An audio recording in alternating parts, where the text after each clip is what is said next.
Tengan buenos días. Vamos a dar inicio a la videoconferencia de ahora, de tutorías, siempre impartida a través de la Universidad de El Salvador para ayudarles.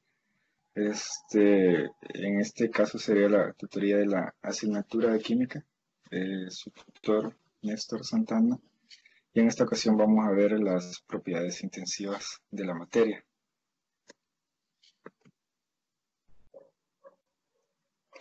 Como una pequeña introducción, aparte de mencionarles, de tocar el tema, recordemos también poder darle un buen uso al chat para poder hacer sus consultas. Pueden ser escritas o si ustedes quieren activar el audio, pues no hay ningún problema. Ustedes me contestan así o me preguntan y no hay ningún problema. De las dos maneras está bien.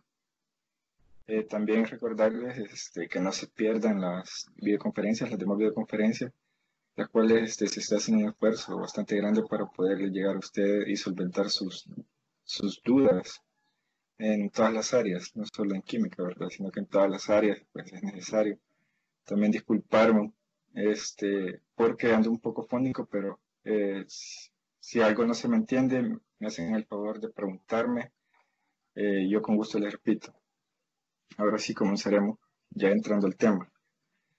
Las propiedades intensivas de la materia son aquellas que no dependen de la cantidad de materia, como ya muchas veces anteriores se había mencionado, o algunos, pues ya lo tenían claro, otros, si no lo tenían claro, pues tomar nota, pueden hacer capturas de pantalla si quieren de alguna información de alguna diapositiva, y lo pueden ocupar como para estudiar. Aparte que recuerden que las videoconferencias se suben a YouTube, también ustedes las pueden ver ahí para repasar y estudiar. Proseguimos. Eso quiere decir que no son adictivas, o sea, no se van añadiendo una tras otra, porque no incluye, como dice ahí, la cantidad de materia, no son adictivas. Estas propiedades siempre permanecen constantes y pueden ser resultado de dos propiedades extensivas, las cuales las propiedades extensivas sí dependen de la cantidad de materia, pero no vamos a tocar mucho eso ahora porque nuestro enfoque es en las propiedades intensivas.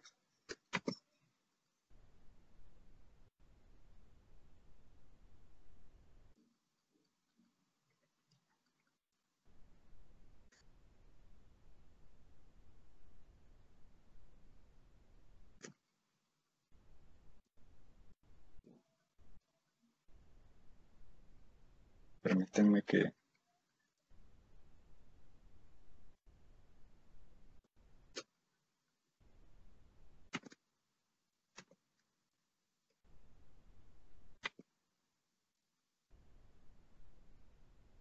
Bueno, comenzaremos un poco hablando sobre la materia.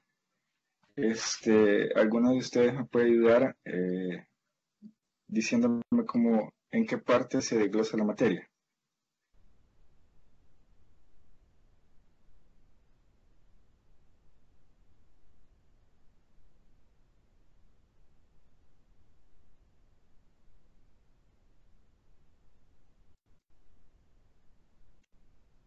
En compuestos, sí, pero eh, vamos a generalizar más. La materia puede ser condensada y dispersada. En la condensada es donde entran los compuestos.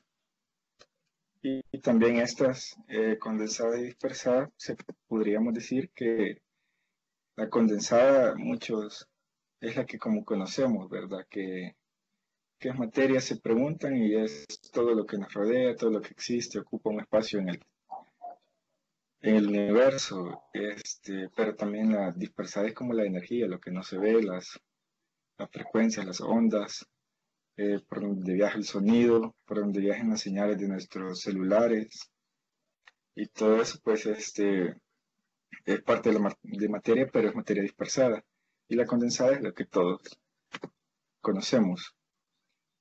Esta materia condensada, que es el cuerpo, que es todo lo que existe a nuestro alrededor, como les explicaba anteriormente, son las que se dividen ya la materia como extensivas y intensivas, que es el tema que estamos viendo en este momento. que les voy a tratar de explicar. Las propiedades intensivas, ¿alguno de ustedes me puede mencionar algunas propiedades intensivas que conozcan?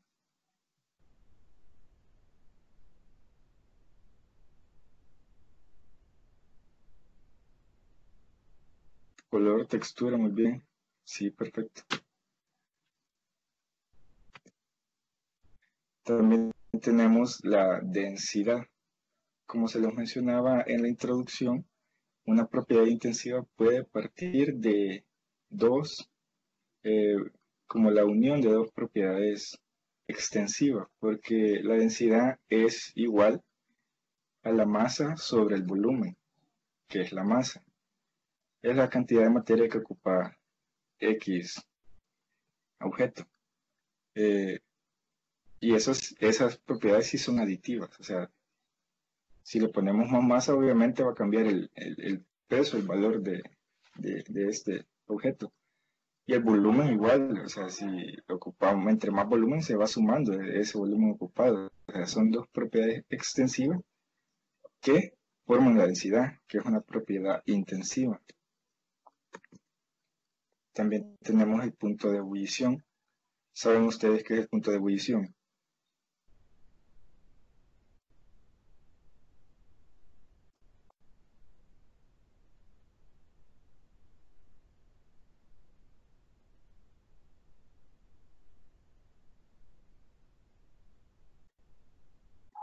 Bueno, eh, pues no les voy a dar una definición tan exacta ahorita, ¿verdad? Eh, porque lo vamos a ver, estas propiedades intensivas que le aparecen ahorita en la diapositiva son las que vamos a ver como más detalladas, porque hay muchas más propiedades intensivas las cuales nos vamos a tocar, sino que estas que aparecen en la diapositiva son las que vamos a ver. El punto de ebullición es como cuando ustedes ponen a hervir agua y comienza ya a hervirse y ustedes dicen se consumió, pues ese es el punto de ebullición. Cuando pasa de estado líquido a gaseoso, cuando X líquido, ¿verdad? Pasa de estado líquido a gaseoso. Podemos decir que ese es el punto de ebullición, pero se lo voy a explicar de mejor manera, más detallado, más adelante. Y el punto de fusión, ¿alguien sabe qué es el punto de fusión?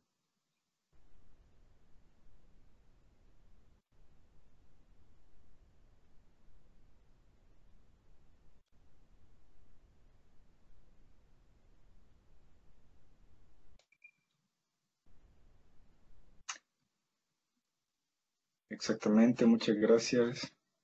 Es el cambio de sólido a líquido, simplemente cuando se convierte de un sólido a líquido. El ejemplo como que más común es el del hielo, ¿verdad? Cuando el hielo se está derritiendo, pues está pasando de sólido a líquido por cambio de temperatura. Tenemos la solubilidad.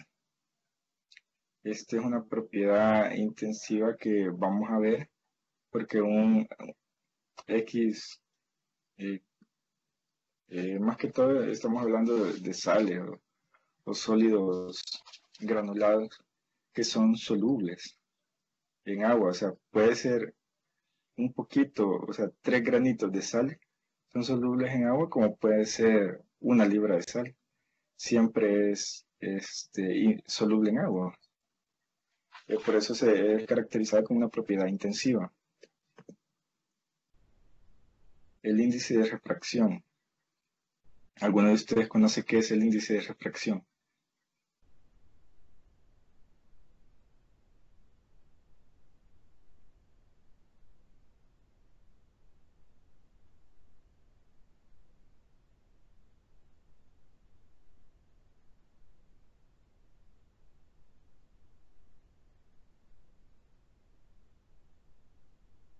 Bueno, pues, como les digo, vamos a ver detallado todos estos puntos. Más adelante les explico bien qué es el índice de refracción, el cual nosotros muchas veces lo hemos visto, que cuando tenemos un vaso transparente de vidrio, y metemos cierto objeto en el vaso, pues ya se ve distinto, a pesar de que el vidrio y el agua es transparente, pero hace como que aumenta o desvía la imagen a nuestros ojos, porque eso es lo que es el índice de refracción. Lo desvía de como nosotros lo vemos siempre, pero como les digo, más adelante vamos a ver este índice de refracción. ¿Alguna propiedad intensiva que quisieran añadir aparte de estas? Que conozcan, que sepan. Ya nos mencionaron el color, la textura, el olor.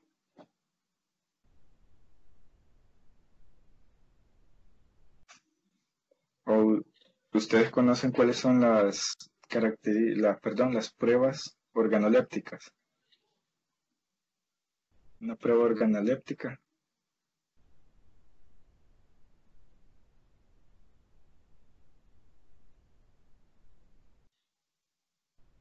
Bueno, este, las pruebas organolépticas se llaman organolépticas porque las podemos definir a través de nuestros órganos, se podría decir. Por eso se llama organoléptica, porque por lo menos el gusto es una prueba organoléptica, el sabor, el olor es parte de una prueba organoléptica, que es por la nariz lo receptamos. También la textura, como decía, lo podemos hacer a través del tacto.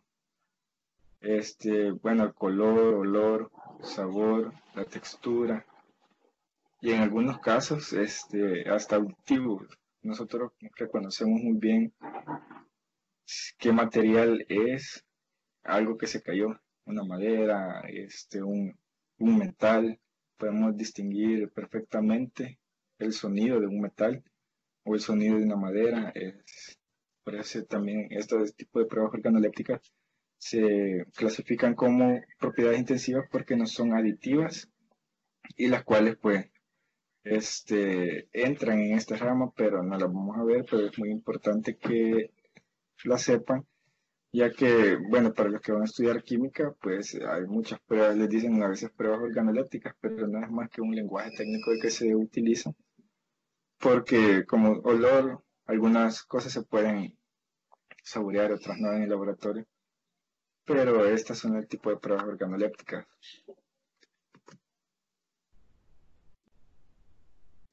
Vamos a ver un poquito qué es la densidad. Como les mencionaba anteriormente, está formado por la masa, que es lo que yo les comentaba. Masa es la medida de la cantidad de materia que contiene un cuerpo, que es una propiedad extensiva. Y tenemos el volumen. Es una magnitud definida por el espacio ocupado por un cuerpo. Si si unimos estas dos, el cociente de estas dos, porque es una división la que se realiza, pues obtenemos lo que es la densidad, que también está definida como la cantidad de materia contenida en un espacio o volumen determinado. Esa es una pequeña definición de densidad porque es un poquito más amplia, podríamos añadir. Y esta es su fórmula por la cual nosotros podemos sacar la densidad de X cuerpo, de X sustancia, porque no solo de líquidos se puede sacar la densidad, sino que también de sólidos, pero más que todo se ocupa para líquidos, donde esta es la fórmula donde la D obviamente es la densidad, la M es que nos representa la masa y la V pues nos representa el volumen. El cociente de estas dos es igual a la densidad.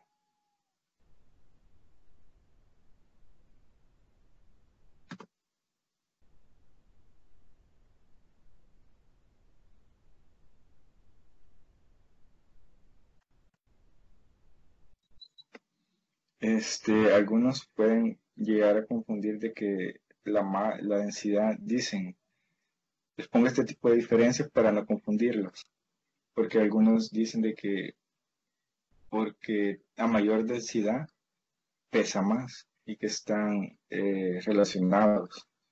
Y pues eso es un dato erróneo que tiene mucha gente, por el cual aquí se los muestro, porque la densidad estamos viendo que es la masa por el volumen y el peso es la masa por la gravedad.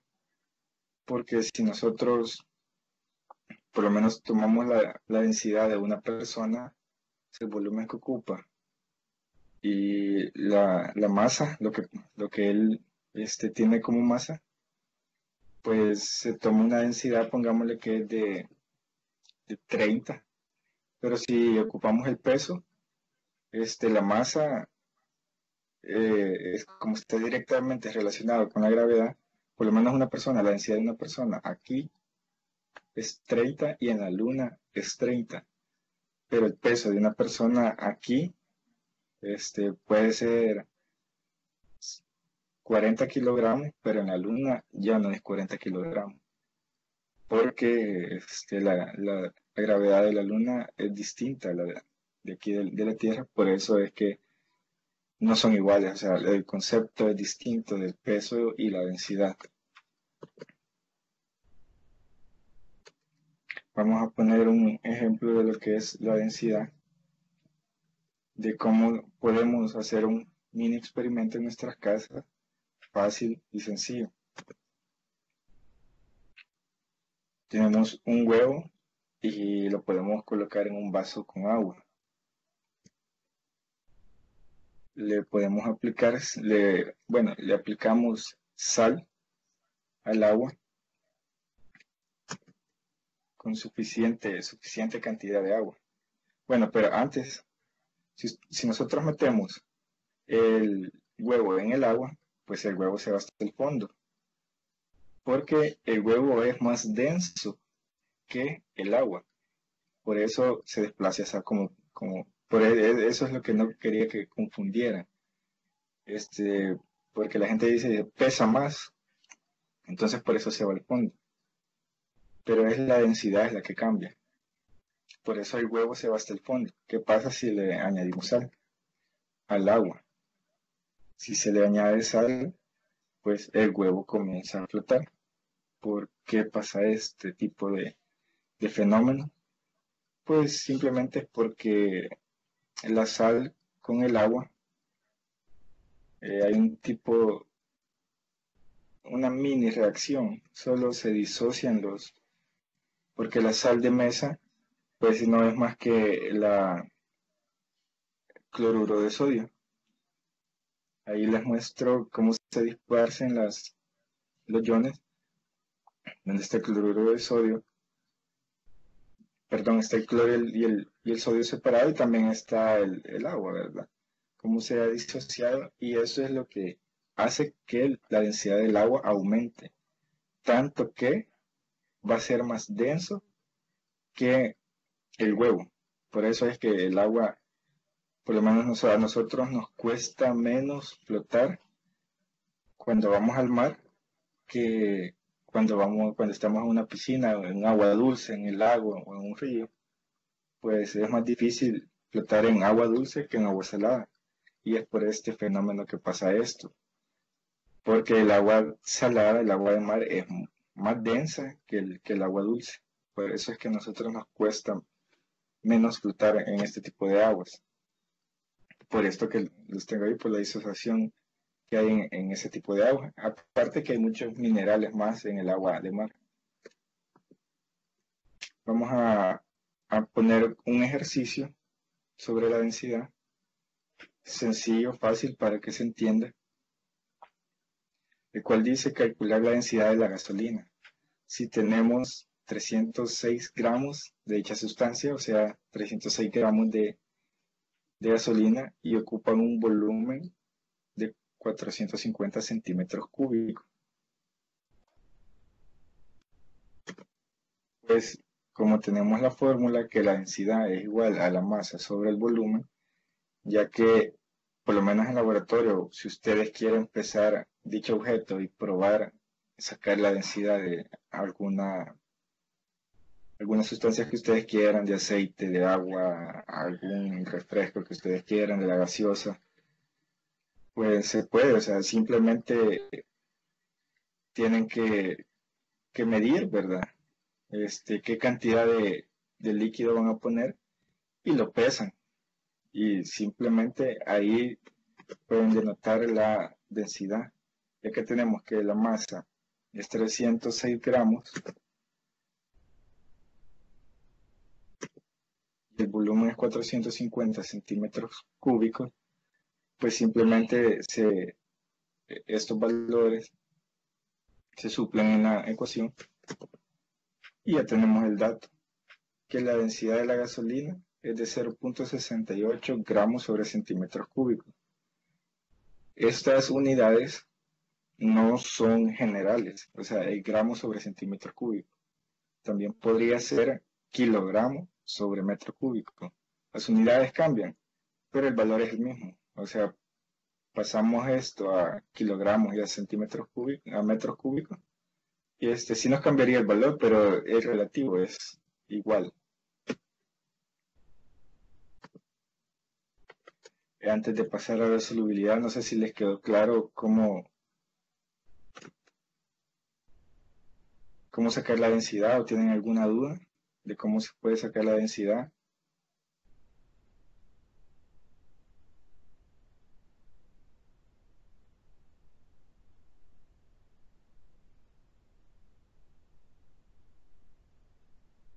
Bueno, creo que quedó claro, si está, es un poco sencillo, pues vamos a pasar a lo que es la solubilidad. Como les explicaba anteriormente, todos tenemos como una idea de que la solubilidad es lo que, pues, tu palabra lo dice, ¿verdad?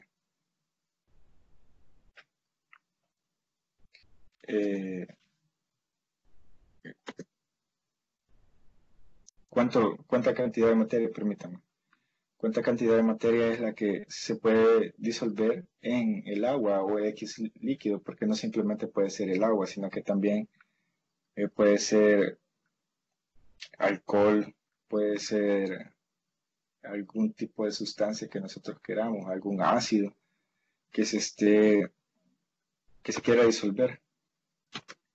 La solubilidad es representada por una S, como se ve ahí en la diapositiva. Entre paréntesis está una S porque así se representa la solubilidad.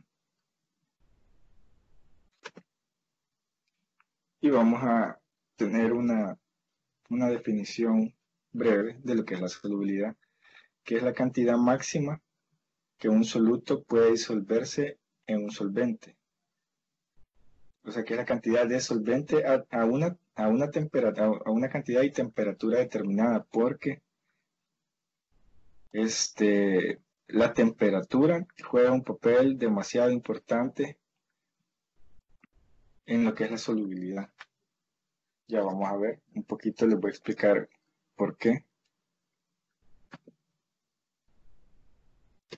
Aquí tengo como un esquema de lo que yo le estaba como mencionando, el soluto y el solvente, se podría decir que en este caso, pero tenemos que el soluto, hagamos de caso que es sal o azúcar, y el agua, ¿verdad? Que sería el solvente, y se va añadiendo. Tenemos tres tipos de solubilidad, no saturada o insaturada, que es como cuando nosotros hacemos un café o un fresco, que le echamos azúcar, lo revolvemos y vemos que se disuelve totalmente. O sea que esa es insaturada. Vemos la solución saturada es cuando nosotros echamos azúcar y ya no se disuelve. Cuando ya no se disuelve, hay un punto en que está saturada. Cuando le echamos más azúcar o más sal, vemos que este tipo de sal, bueno, sal o azúcar, ya no se disuelve y se va hacia el fondo. Esa es la solución sobresaturada, cuando ya se forma perdón, cuando ya se forma un sólido insoluble, porque ya no es soluble en el agua, pues a eso se le llama una solución sobresaturada,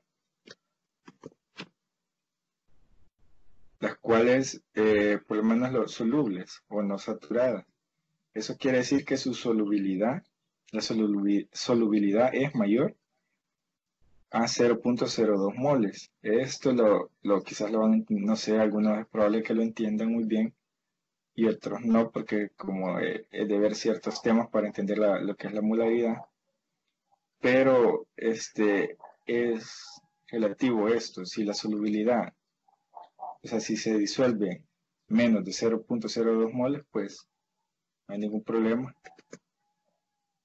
Ligeramente solubles es como la solución saturada, cuando la solubilidad está igual a la concentración, a la cantidad de soluto. Ahí estamos iguales, pues ahí es la solución saturada. Y la solución sobresaturada o poco soluble, porque ya no se disuelve.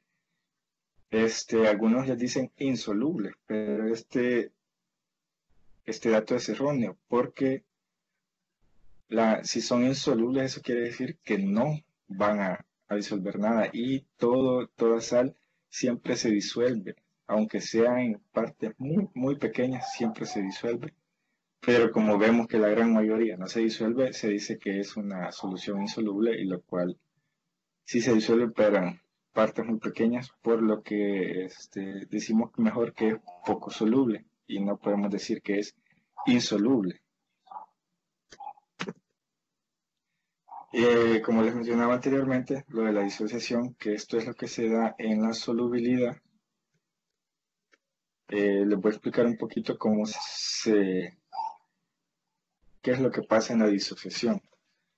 Tenemos una sal, en la cual bueno, aquí están representados por M y X, que son, o sea, eso simplemente es algo simbólico, que podría ser cloro y sodio, para que se entienda más, para que la sal de mesa. Y están en estado sólido. ¿Cómo se marca aquí? Aquí podemos ver que nos dice que está en estado sólido. ¿Y qué pasa cuando lo unimos al agua? Estos dos se separan por M y X. Tenemos una N y una M aquí que son partes estequiométricas a la hora de escribir una ecuación. Por lo menos si queremos balancear la ecuación, pues tendríamos que poner un número donde está M y un número donde está N, perdón, y un número donde está M para poder balancear la ecuación. Lo cual aquí nos dice que ya disociados, o sea, ya en el líquido, en el medio, se le llama un medio acuoso, donde ya están disociados y están dentro de cierto líquido. Pero a esta M y N, solo son representaciones de un estequiométrica, ¿verdad? No es que en realidad eso que significa, por si se pregunta qué se significa. Algunas pueden estar elevados a la n potencia, pero igual, o sea, solo son para balancear ecuaciones, que eso ya es otro tema, ¿verdad? El punto de decirle de la disociación es que si ustedes echan sal al agua o azúcar, esta se disocia y por iones, ion cloro y ion sodio. Estos tienen su carga negativa y su carga positiva. Por eso aquí les aparece que M es positivo, que sería el ion sodio. El ion sodio tiene la característica que es positivo y el ion cloro es negativo y están en un medio acuoso como aquí se lo representa.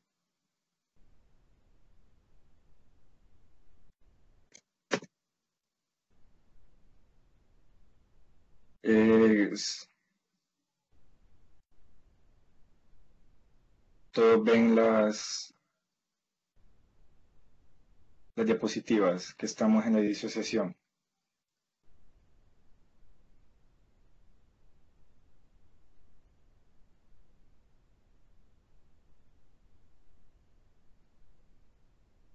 Se ven se ven las diapositivas.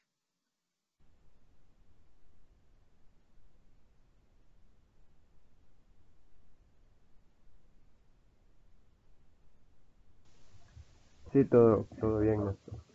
Ah, ok, es que estoy viendo el chat y cuando me salí, pues estaba en una diapositiva anterior, creo que solo a mí me pasó eso. Bueno, pero proseguimos.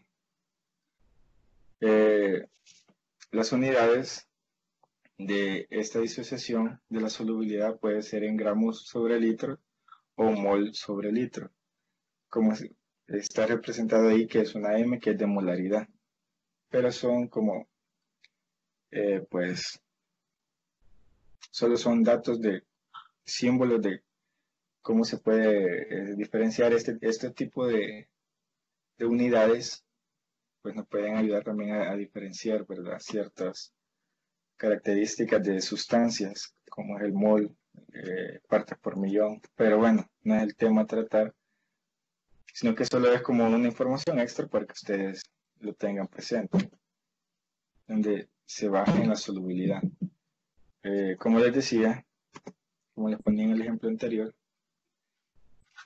este tipo de sal ya en el agua pues se disocia en sus respectivos iones. ¿Qué pasa cuando se echa una cantidad de agua, perdón, de sal o soluto en excesiva cantidad, ¿verdad? Pues aquí ya se va formando, en esto rojo que aparece, pues ya se va formando la parte insoluble que les mencionaba, que es la fase sólida insoluble, que también se le llama precipitado, que es como un concepto mínimo del precipitado, es un sólido insoluble nada más, una formación de un sólido insoluble en una sustancia. En este caso sería un precipitado o simplemente una fase insoluble de la sal. Como les decía, de esta forma es la formación de iones, porque los iones se dividen en cationes y aniones. El catión es el positivo y el anión es el negativo, pero igual no es un tema como que muy, no vamos a profundizar en este tipo de temas, ¿verdad? De los iones, ya que nos salimos del huacal, como dicen. Vamos a ver un pequeño ejercicio.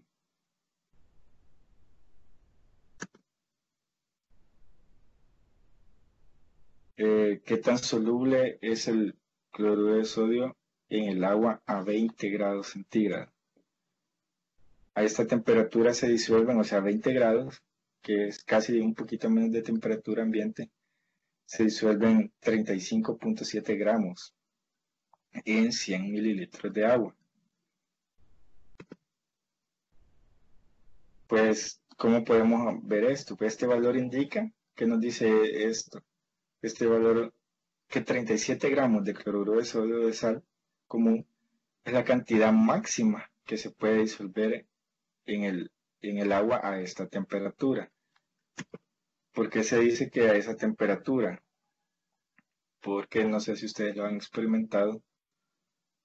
Estamos haciendo un fresco y está el agua helada y echamos azúcar o sal y perdón, que se disuelva. Estamos va a remover y cuesta que se disuelva.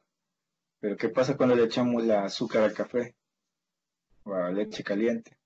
Pues está fácilmente, se la colocamos y fácilmente se disuelve. Es por el efecto de la temperatura. A veces, pues, estos mismos 37 grados podrían estar en esta misma cantidad de agua, pero si estuviese a una temperatura más elevada, pues es probable que ya no se disuelvan 35.7, sino que llegaríamos a los 38 gramos de sal que se pueden disolver si estos 100 mililitros de agua estarían a una mayor temperatura.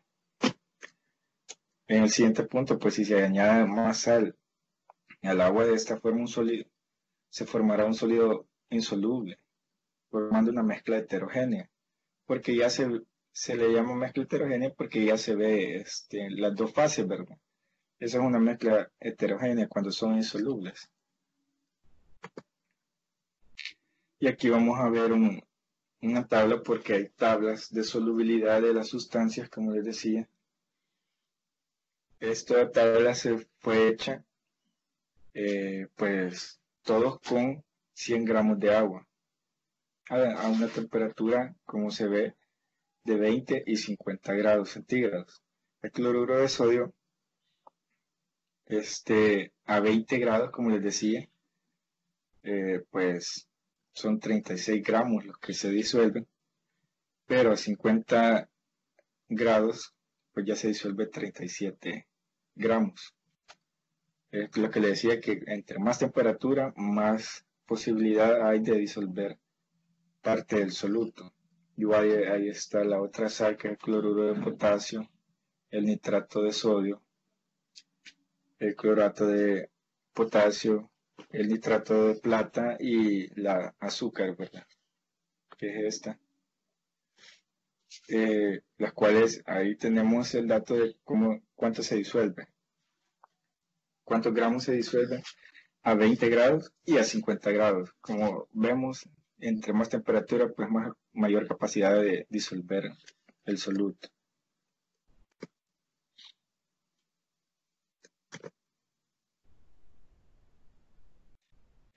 ¿Cuáles son los factores que pueden afectar la solubilidad?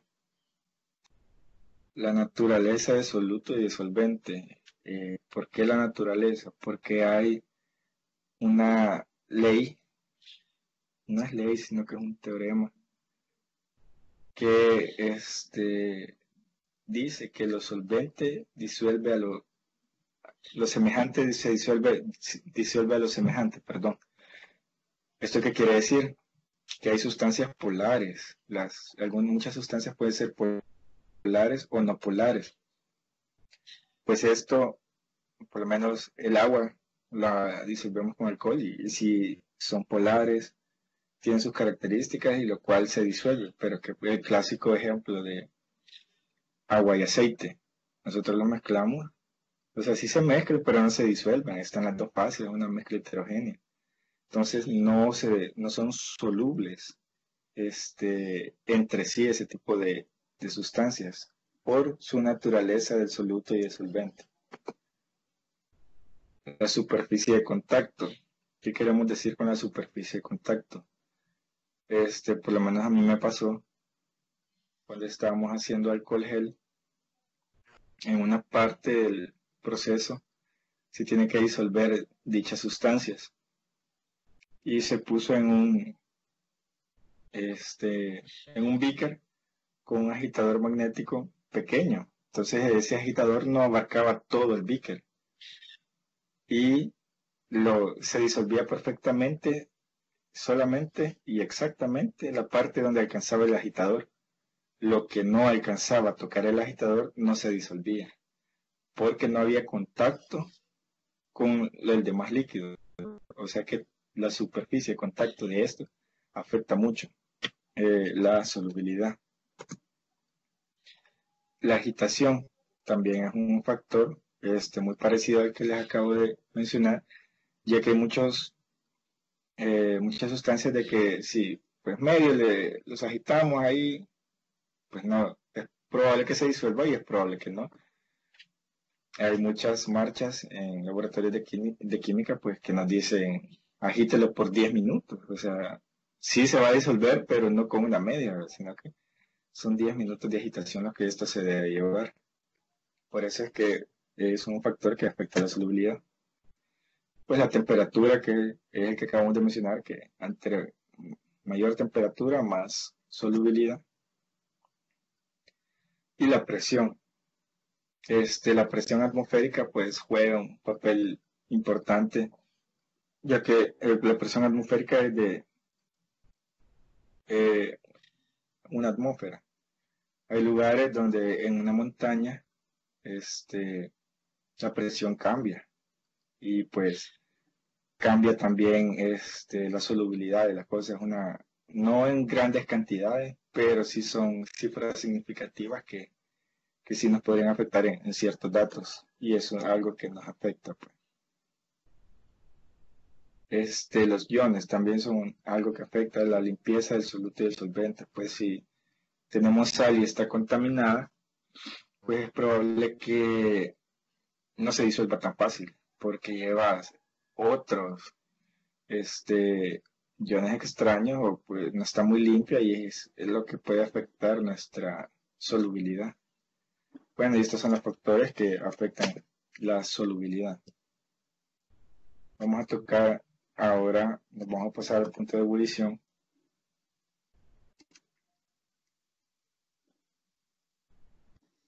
El punto de ebullición es el instante en el que las moléculas gaseosas del líquido están en la misma presión del aire a su alrededor.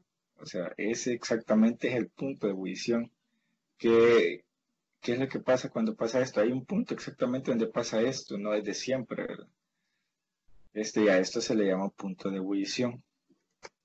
Igual de esta manera, pues, ahí dice las moléculas de gas y de líquido, porque en este momento es donde se está haciendo como esa transición de líquido a gas. Se lo voy a tratar de explicar por medio de esta gráfica, donde vemos que aquí está la temperatura y aquí está cómo se va comportando la evaporización y condensación, dice ahí, según las flechas que está dibujada en la línea que nos da la gráfica. Pero pongámosle que estamos aquí a 0 grados, en la esquina exactamente de la gráfica, y aquí donde está la línea punteada, temperatura de ebullición. En el caso, si fuese agua, sería 100 grados. Pero ¿qué es lo que pasa? Nos dice ahí que es el instante donde las moléculas de líquido están a la misma presión que el aire a su alrededor. Este es un valor que se mantiene constante durante cierto tiempo. Por eso es que está dibujada una línea aquí. Después que este tipo que llegue a su punto de ebullición y ya pase a mayor temperatura, pues pasa a ser gaseoso y es cuando ya comienza a subir la gráfica. En esta línea de aquí, esto quiere decir de que el agua puede ebullir sin ser evaporada. Cuando ya está evaporada, eso quiere decir que ya subió la temperatura y esta flecha que tenemos aquí. Esto es cuando es un componente puro y que estamos tratando de verificar el punto de ebullición, porque es bien complicado, la verdad, en sacar el punto de ebullición a otros líquidos que no es el agua. Y si tenemos una mezcla, pues aquí vemos en la siguiente gráfica que cómo se comporta el punto de ebullición cuando comienza a ebullir y cuando termina. O sea, no es algo constante porque ya no es puro, sino que como por lo menos le vamos a sacar el punto de ebullición al agua salada. Ya no es un solo componente, ya es una mezcla. Por eso que se comporta distinto. Igual, si nosotros tenemos un termómetro y estamos viendo el punto de ebullición, pues ahí vamos a ver los datos, el cual de esa manera han hecho este tipo de gráficas. Y pues, aquí hay un ejemplo sobre las ollas de presión. Tenemos las ollas de presión, como todos sabemos, pues ahí dice, no sé si alcanzan a ver en la olla de presión si la presión interior es mayor que la presión atmosférica exterior. Por el calor que estas tienen y están selladas totalmente, pues la presión a mayor temperatura, la presión aumenta, por lo cual llega a una presión de 2 atmósferas dentro de una olla de presión. La temperatura sube, pero ¿qué pasa? A una atmósfera de presión el agua ebulle a 100 grados, a una atmósfera de presión. Pero ¿qué pasa si a 2 atmósferas de presión, que es la que nos da la olla de presión, a 2 atmósferas el agua ebulle a 120 grados? Porque le aumentamos la presión. Les dejé la imagen de ahí de una jeringa, el cual tiene agua a, a 70 grados centígrados. Es un dato que nos vamos a inventar ahorita, pero la pregunta es, bueno, si en la olla de presión está a 2 atmósferas y ebulle a 127 grados, pues,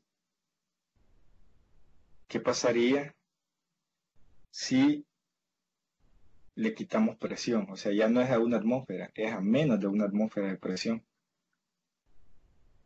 ¿Alguien me podría decir qué es lo que pasa si le quitamos presión al agua?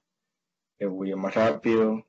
O sea, si jalamos, tenemos la jeringa y jalamos, ¿qué pasa? ¿Va a ebullir o no se va a poder jalar la jeringa?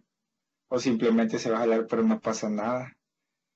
Si alguien me puede decir qué es lo que pasa y si me hacen el favor de decírmelo, si es que participan, me hacen el favor de participar, pues por audio, ya que no puedo ver el chat en estos momentos.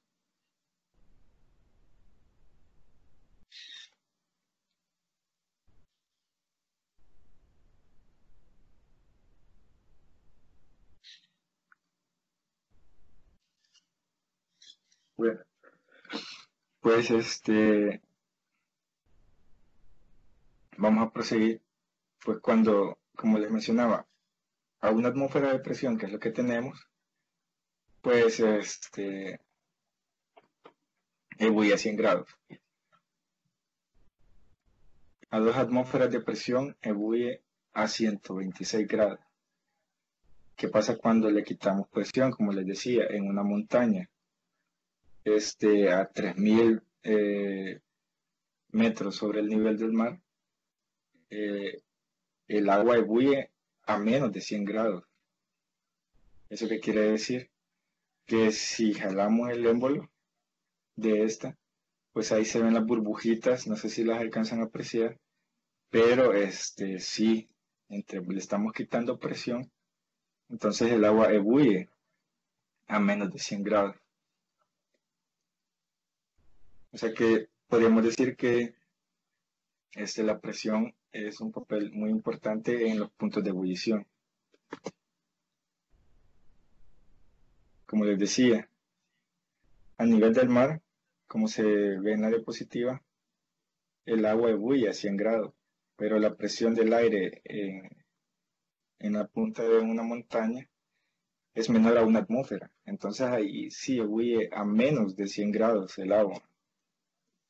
Y aquí que está a dos atmósferas de presión, pues ebulle a mayor cantidad de temperatura. Vamos a ver el punto de fusión. Una definición del punto de fusión. El punto de fusión es la temperatura a la cual un sólido pasa líquido a la presión atmosférica durante el proceso de cambio de estado de una sustancia pura. Estamos hablando también de sustancias puras porque, como les mencionaba anteriormente, las mezclas, pues, cuesta un poquito más sacar su punto de fusión o ebullición. La temperatura se mantiene constante, puesto que todo el calor se emplea en el proceso de fusión. Por eso es que, como vieron en la gráfica anterior, pues, se mantiene constante. Por eso el punto de fusión de las sustancias puras es definido irreproducible. O sea, como que han dicho, eso cuando dicen reproducible quiere decir que por lo menos ese dato lo hicieron allá en Alemania y pues nos traen reactivos aquí y sacamos un punto de fusión y es el mismo. O sea que es reproducible. Y puede ser utilizado para la identificación de un producto si dicho producto ha sido previamente descrito. Esto nos quiere decir que por lo menos en un laboratorio nos dicen cuál es el punto de fusión de un aminoácido. Pues nosotros sacamos el punto de fusión y pues como está escrito en libros, comparamos el valor obtenido y pues como es reproducible nos tiene que dar igual o semejante, ¿verdad? Aquí vemos un poquito la representación del proceso de fusión del hielo. ¿Qué es lo que pasa? Y que también se tuvo que haber mencionado en el punto de ebullición, de que por el calor de las moléculas están agitándose eh, constantemente a una velocidad muy rápida. ¿Qué es lo que pasa cuando el punto de fusión, aquí dice que es estado líquido, que se ven como más, y aquí en el hielo, que es estado sólido, se ven menos? ¿Por qué?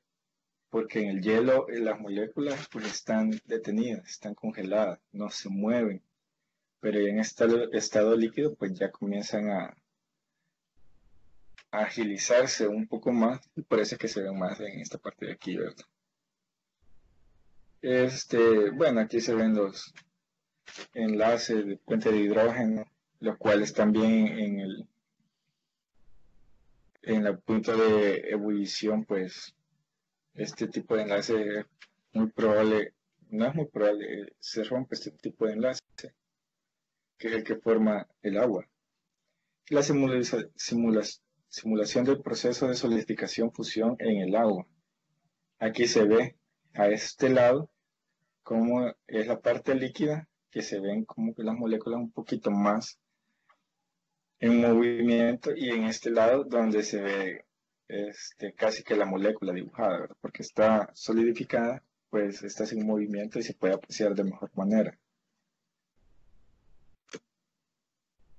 Y aquí vamos a ver lo que les mencionaba anteriormente, igual que el punto de fusión, pues fusión se reproduce en un intervalo de temperaturas más reducido. Cuanto mayor es la pureza de la sustancia, el intervalo menor de 2 grados indica una pureza elevada.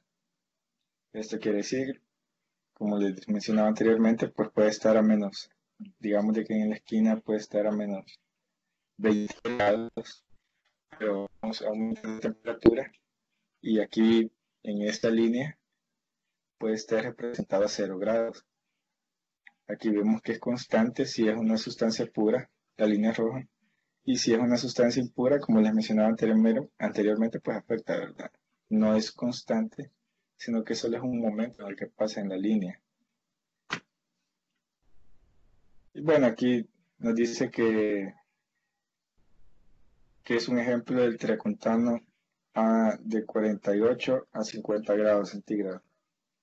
Recordemos que también el punto de fusión, por lo menos en un sólido, por lo menos queremos decir, de estado sólido, el hierro es un estado sólido, pero queremos fundir.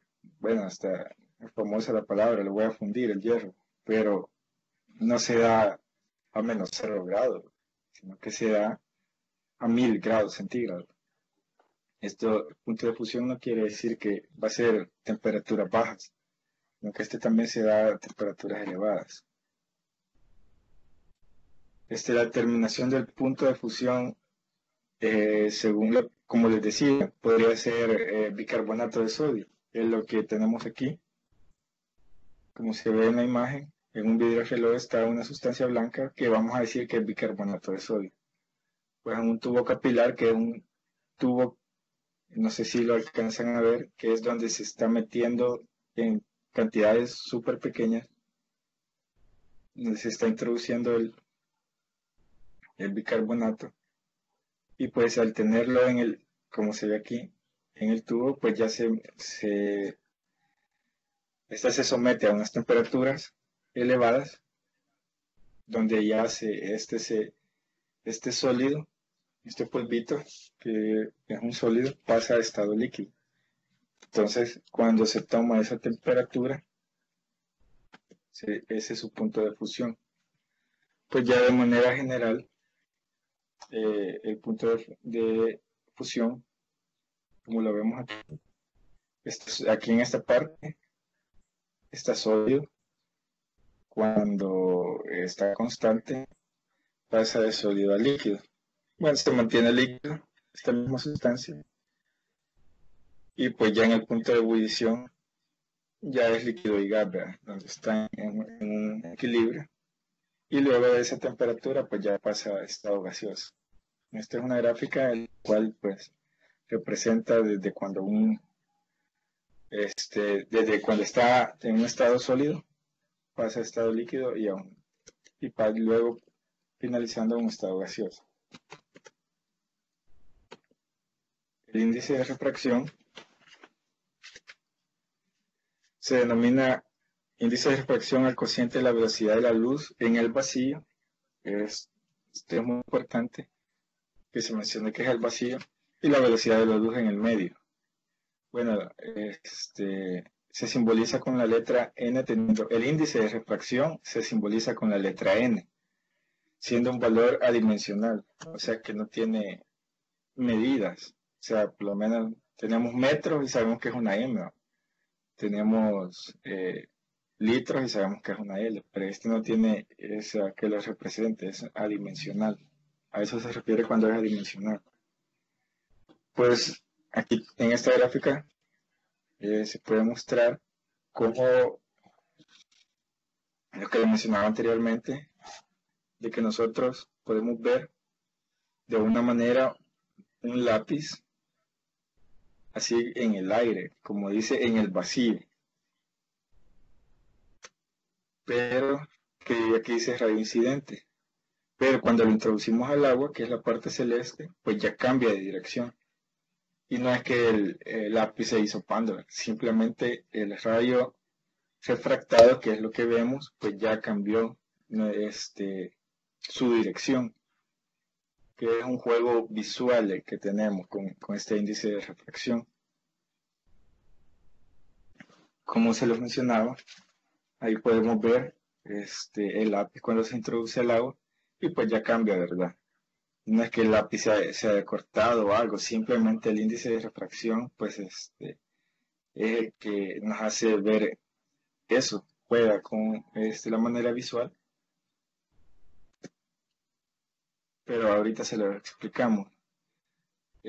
Un fotón del punto A al punto B, se hizo un experimento que de este punto a este otro punto, en un segundo, un fotón recorrió 300.000 kilómetros por hora. Esa es la velocidad de la luz, que se representa por la letra C. Porque cuando ustedes ven una letra C en una fórmula, esto también va aplicado mucho a la física, pues como les decía, pues, una propiedad intensiva puede ser resultado de dos extensivas. Pues cuando vean una letra C ya sabe que es 300.000 kilómetros por segundo, o sea que en un segundo viaja 300.000 kilómetros. Bueno, vamos a ver, aquí tenemos un esquema. En esta taza que sale al principio, pues tenemos que adentro de esa taza hay una moneda, el cual no se ve, porque el índice de refracción en el vacío no nos permite ver porque se bloquea en las paredes de la taza. Pero ¿qué pasa cuando nosotros le agregamos agua a la taza? Aquí se ve en esta imagen que ya está con agua y el agua nos emite un índice de refracción distinto, el cual ya no choca con las paredes de la taza y nos permite ver la moneda, como se ve aquí. Porque se podría decir, la moneda subió. No, es el índice de refracción del agua que nos permite ver la moneda.